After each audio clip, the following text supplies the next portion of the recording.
Thai-Cambodian border. In 1975, when Pol Pot's Khmer Rouge seized control of Cambodia and began its bloody 5-year rule, this area became a haven both for bandits and anti-communist guerrilla resistance forces. In 1979, the Vietnamese army invaded Cambodia and toppled the Pol Pot regime. The Khmer Rouge fled to eastern Cambodia near the Thai border and conducted a guerrilla war against the Vietnamese from this area. There they united with their former foes, the anti-communist Khmer People's National Liberation Front, or the KPNLF, and the followers of Prince Norodom Sihanouk, former king of Cambodia. This tripartite union was called the Coalition Government of Democratic Kampuchea, and its goal was to unseat the Vietnamese-backed Heng Samrin regime in Phnom Penh. When the Vietnamese overthrew Pol Pot, thousands of Cambodians fled to the Thai border, hoping to escape further political oppression, as well as disease and starvation. In 1979, the United Nations and the International Red Cross agreed to assist the Thai government in aiding the enormous number of refugees. Refugee camps were set up along the Thai-Cambodian border. Because of their close relationship with the Khmer resistance forces, they were a constant target for Vietnamese attacks. Beginning in 1980, the Vietnamese began waging yearly dry season offensives against the resistance groups. The refugee camps were frequently the site of these attacks. Before, in this camp, it was a very basic camp. The International Relief Agency provided schools, hospitals, and food distribution. But now there is nothing left after the Vietnamese attack. The people have fled with the little possessions they have to a safer area. So there is nothing left here anymore, just the buildings. Normally, we have something in the vicinity of 245,000 people displaced in 20 border encampments and along the extent of the Thai-Kampuchean border. Many, if not most of whom, are now forced to move or have been forced to move under very traumatic and stressful situations, not once, but many times. They can, when they move, can only take what they can carry in their bare hands, which means to say that a mother with a child or 2 children or more can take absolutely nothing, so they arrive completely devoid of even the most humble possessions every time they have to undergo these movements. 9 evacuations have taken place since 1984 involving 155,000 people, which, when added to earlier evacuations, means that about 197,000 Khmer are now inside Thailand. 13 border encampments have been abandoned. UNRWA and associated voluntary agencies are currently working at 10 evacuation sites. These are temporary locations.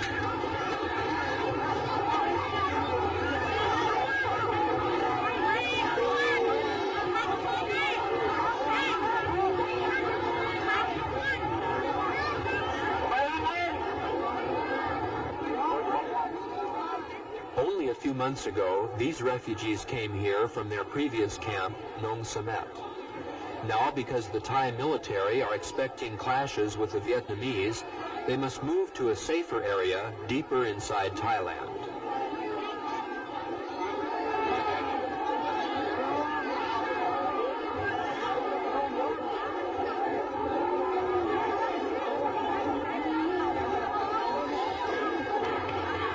Many of these refugees are the families of Khmer resistance fighters.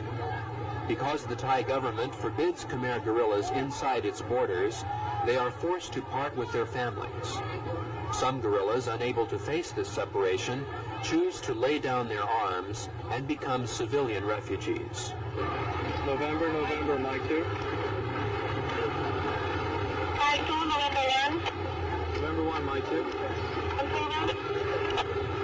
November 1, Mike 2. Yeah, water, this block, over. Stand by.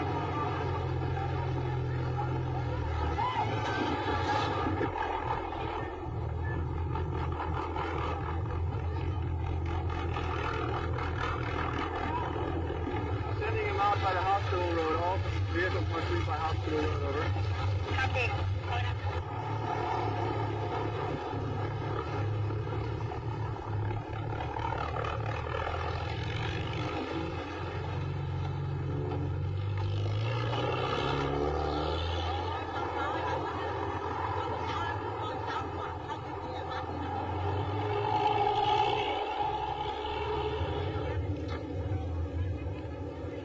Bang Phu Refugee Camp is located in northeastern Thailand, about 20 kilometers from the Cambodian border.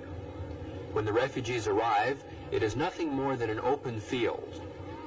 In order to prevent the refugees from moving further into Thailand, the Thai government has surrounded the Bang Phu camp with a barbed wire fence, guarded at all hours by Thai military.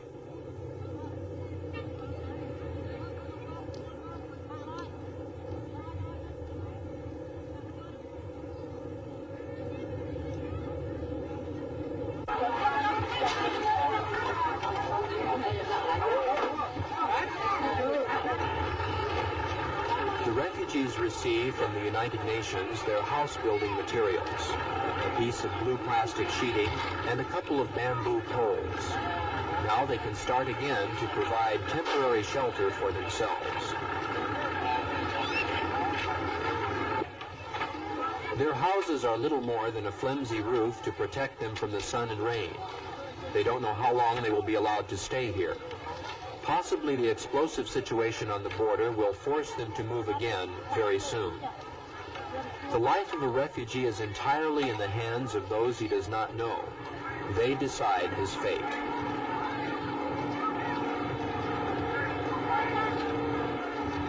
Aside from the air they breathe, the refugees are completely dependent on others for all basic resources necessary for life, including food and water.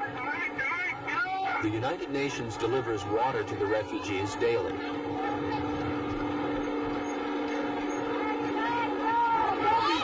Each refugee also receives food rations, rice, dried fish, canned fish, salt, oil, beans, and a few vegetables. The United Nations spends 129 US per year for each refugee's living expenses. Many people in the free world spend more than that during a weekend vacation.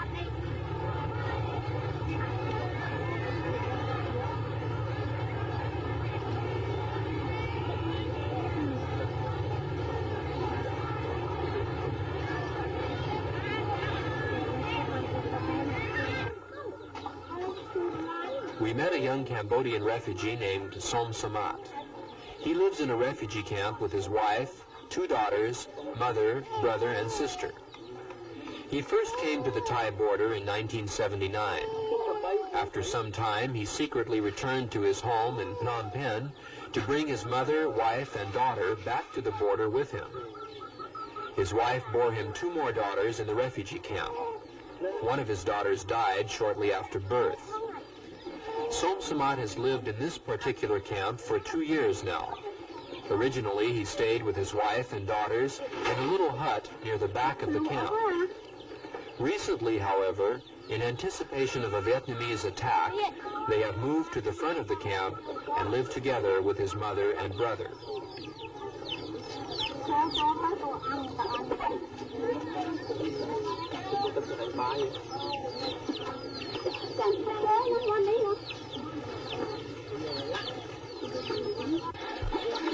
Can you show us around your house a little bit? Yeah.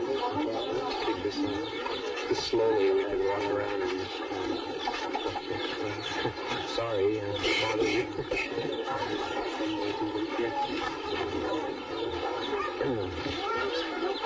This is firewood. Where do you find the firewood? I find outside the camp.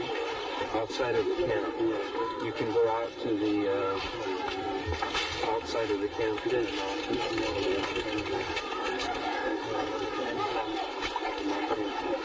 can climb up the mountain.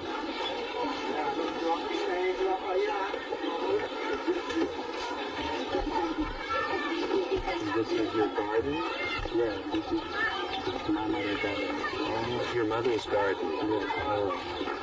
Yeah. Did you have a garden of your own in the other house? Yes, I have. And what My house. is it bigger than this or the same size?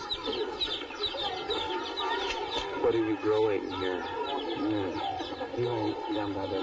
Oh, this is your young brother who's growing.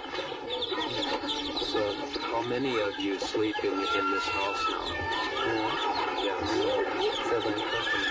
7 persons sleep in the house.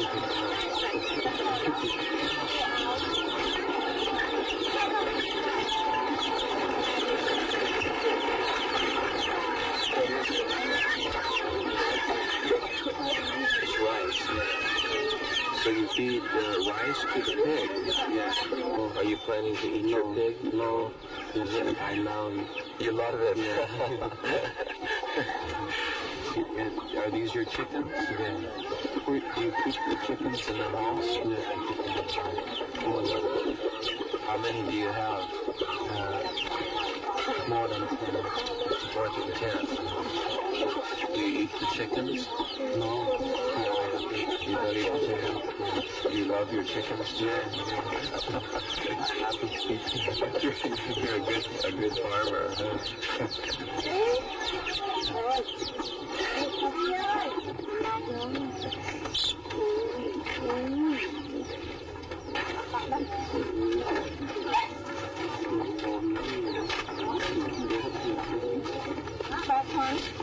huh? And what do you have for breakfast? What do you eat in the morning for breakfast? Rice and anything else? With the dried fish. With dried fish. I get from the store. So you enjoy gives you dried fish. Anything else? Sometimes the canned fish. Sometimes canned fish. I tried canned fish. Do you like the canned fish? You do? I like I think you have to eat a lot of canned fish. What about any vegetables?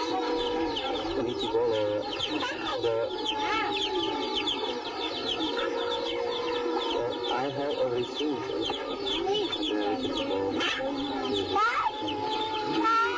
You grow your own vegetables.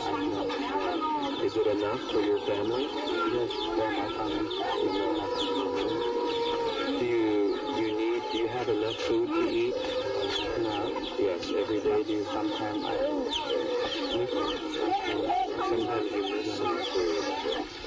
The refugees frequently find themselves in need of extra food, especially vegetables. To obtain these vegetables and provide a little variety to their routine diet of fish and rice, some refugees risk scavenging outside the refugee camp. Such trips can result in tragedy. 16-year-old Sam Owen was 3 kilometers from his camp looking for vegetables when he stepped on a hidden landmine. It exploded and shattered his right foot. One of the international voluntary agencies providing medical assistance at the camp's field hospital offered emergency aid to Sam Owen. Then they sent him to the International Red Cross Hospital, deeper inside Thailand, for further treatment.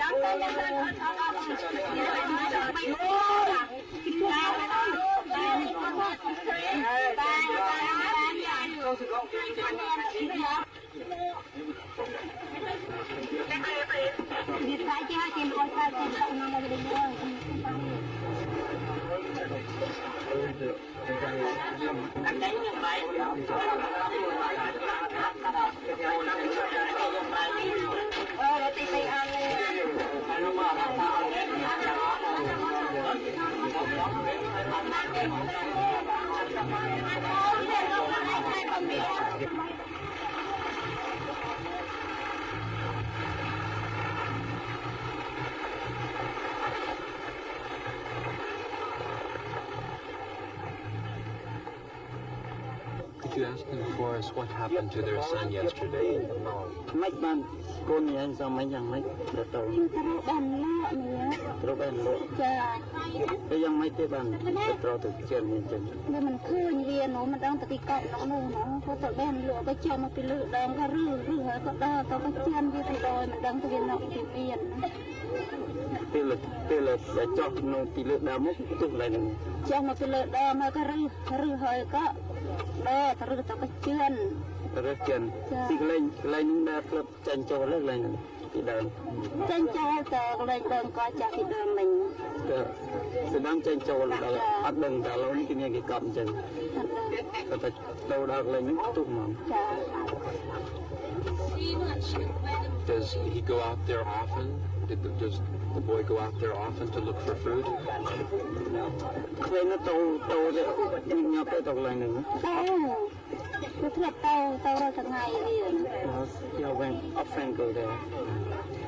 At the Red Cross Hospital, Sam Owen's leg was amputated below the knee. He was then sent to a rehabilitation ward run by the French organization Operation Handicap International. Could you tell me what happened to his leg?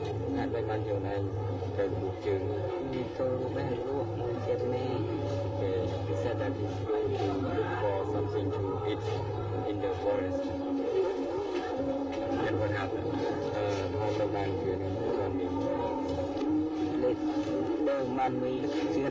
Okay, he said that he stepped on the man, and after that he can fall down on the ground. After some fall to hand.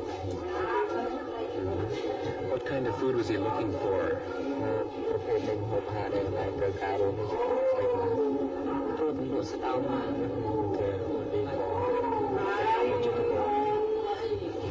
How far outside of the camp did he wander?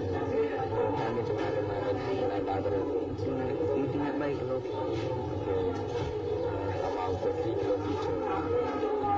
Who put the mines there?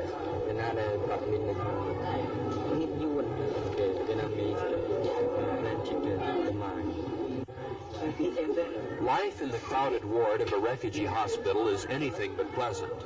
Still, these legless or armless Cambodian refugees are able to find joy in each other's companionship.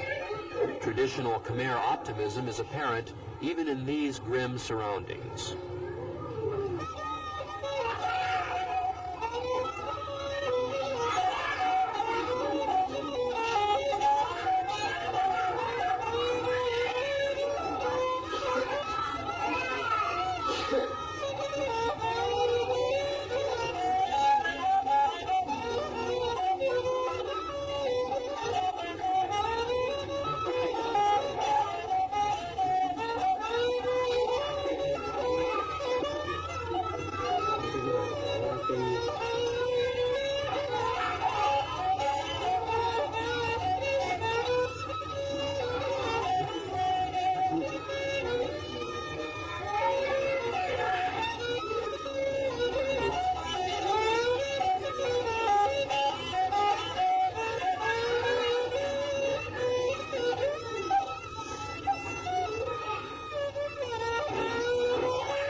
How long does it take? All of the handicapped young refugees in the rehabilitation ward are awaiting artificial limbs or wheelchairs.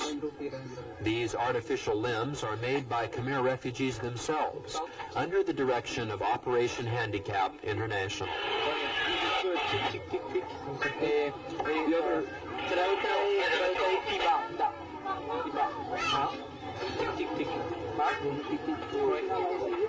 We try always to work here in showing the Khmers, teaching the Khmers how to make prostheses, how to work. we only use local material.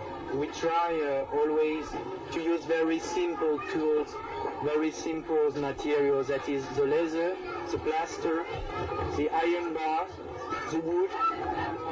Our objective is always to teach the Khmer they must try to do themselves alone, and that's why we use a local material. If we have to go one time, perhaps we can continue alone.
Every day I get up before 5 o'clock, and at 5 o'clock I hear to the VOA in Khmer broadcast. We hear the Voice of America journalists for knowing from the Khmer news, because journalists in VOA we can know the news from all the countries. The daily life of a refugee is dull and boring. Aside from daily chores like cooking, washing clothes, waiting in line for water, food rations, and other relief goods, the main portion of their time is spent simply waiting. Most of the men have joined guerrilla units. Those remaining in the camps are mostly children, teenagers, and old men. Since the men cannot receive regular food rations, they often spend their time helping the relief agencies in return for gifts of food.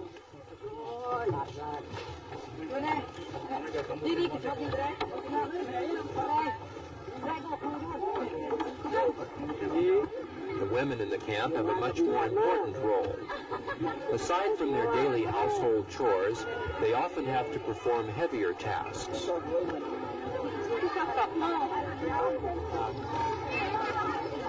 In a temporary refugee market, we observed that nearly everyone buying and selling meat and vegetables were women.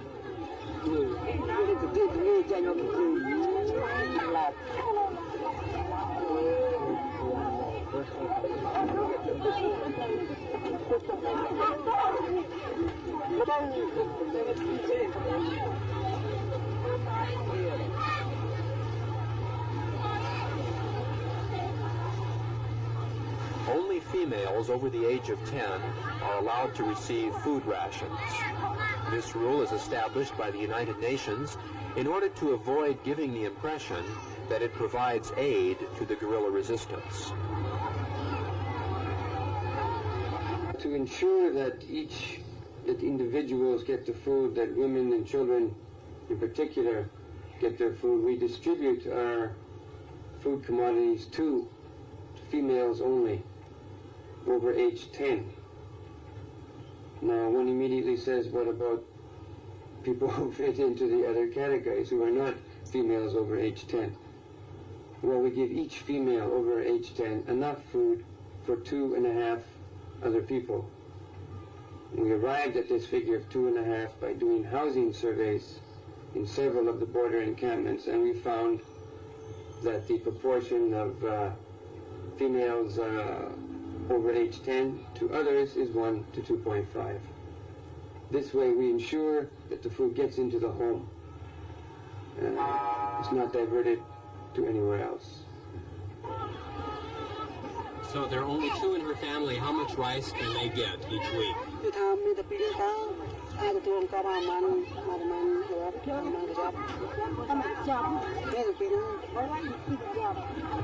He said that one person get 1 bag of rice, but he has 2 tickets, so they got 2 bags of rice.ជា5 អ្នកបោះហើយ Kèm theo Việt Nam mà trốn. មាន Trốn trốn thì nó máy.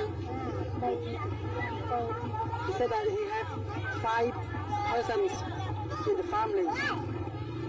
He has 1 husband and 2 others, so they come to stay with her. Can her daughter receive rice? I go to my I go to God. នេះនេះ Don't say it. Say it, bro. He said that it's not daughter, it's son. Why does he grow long hair? Hai bạn tôi sao vậy nhá? He said that 5 ខៀវ